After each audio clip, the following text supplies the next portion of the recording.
Hi, I'm Jessica Hagay. I'm the technology editor at Campaign US, and we are live from Advertising Week, New York.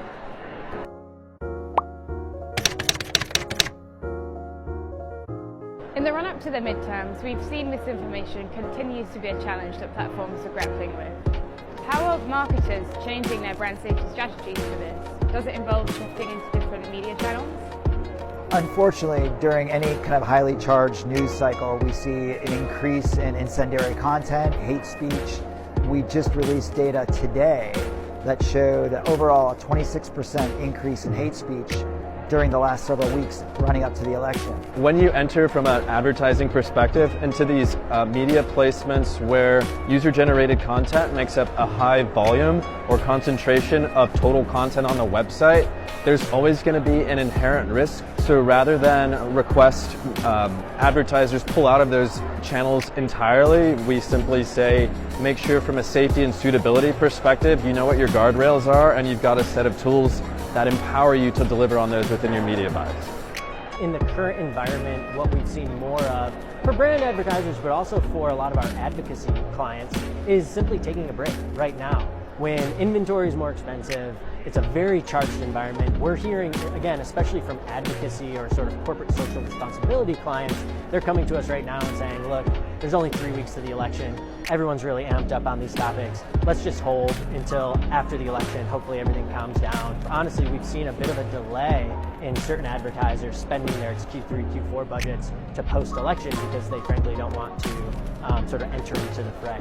News cycle around political season has made a really challenging environment for advertisers. They've been a bit more reluctant to potentially invest in areas like news or areas where there may be highly incendiary topics. However, that's important content to be monetized. We have a global Group M inclusion and exclusion list. Part of the exclusion list is some of the extreme news, not real news sites. And we share that advice and we share that information with our clients, and they can sort of leverage that the way they choose to, whether they're a more conservative brand and they want to exclude news completely, or they want to just be in certain places. It's sort of up to them. A lot of this, especially in an election year, especially in a sort of polarized environment, is subjective. We're generally employing tactics like contextual anti-targeting strategies that are updated daily so that we are, as the news is rolling out, we are already agile and sort of adding certain issues to that list to avoid that through keyword targeting. Honestly, talking with them about the balance of their goals. If we have a client who wants to reach sort of opinion elites or high net worth individuals, those people are generally speaking going to be leaning in and consuming more news. And sometimes it just comes down to a balance of, are we willing to sacrifice reaching some of our audience for a given week or two, given the political climate? Or are we okay with our brand showing up next to some of that content because those are the people we want to be in touch with? It's been a tumultuous year politically, considering the Ukraine war, mass shootings we've seen in the US, and the overturn of Roe versus Wade, among other things. How has this shifted brand safety strategies overall?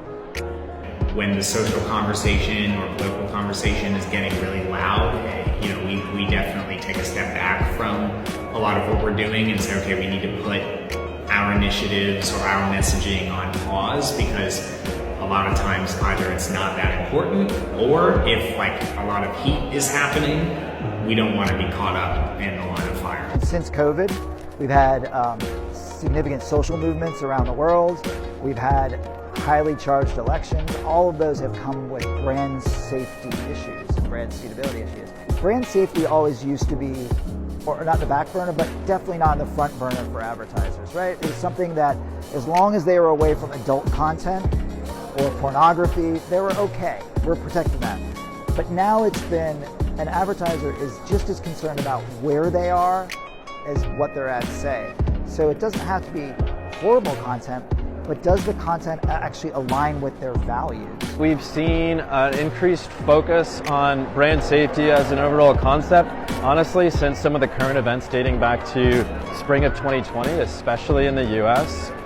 The increasing conversations that unfortunately were driven by those events in the public sphere have not only increased awareness and education, but they've also increased accountability from an advertiser perspective to ensure they're not monetizing or funding hate or anything that could contribute to online or real-world harms. We've also seen increased accountability from the media owners to ensure that if there are gaps between permissible content from their perspective and suitable content from an advertiser's perspective, they got ways to sort of mitigate that gap.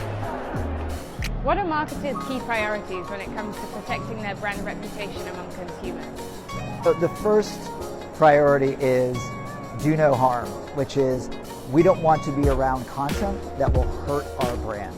So I think they've also are evolving into the fact where they know that content that does align with who they are and who their consumers think they are can actually help their brand perception and actually help them sell more products. So it really went from a protect myself first attitude for a lot of advertisers to how can I actually help my brand by being around content that really states who we are as a company. The top two are probably just making sure they're not showing up next to offensive or potentially offensive content. So, whether that's on specific channels like YouTube or even just display articles. And the second, for some of our clients whose brand identity is more sort of political in its nature, they also want to know sort of who's funding certain pages that they're on, right? And so for those clients, it's a much more in-depth conversation. They're generally coming to us with that proactively, saying, I don't want to be on this type of content if it's being funded by certain groups or content that pushes out certain messages. There's definitely been an increased awareness that consumers really do care about the values a brand holds. It affects their perceptions. It obviously affects how they spend as well. We within the industry probably have actually developed what I'll call an overreaction to consumer perception, where I think there's more concern about potential risk of consumer perception rather than a true nuanced understanding of what our consumers deem as risky or not. Thanks so much for watching. For more coverage of advertising, please follow us on our social channels or go to campaignlive.com.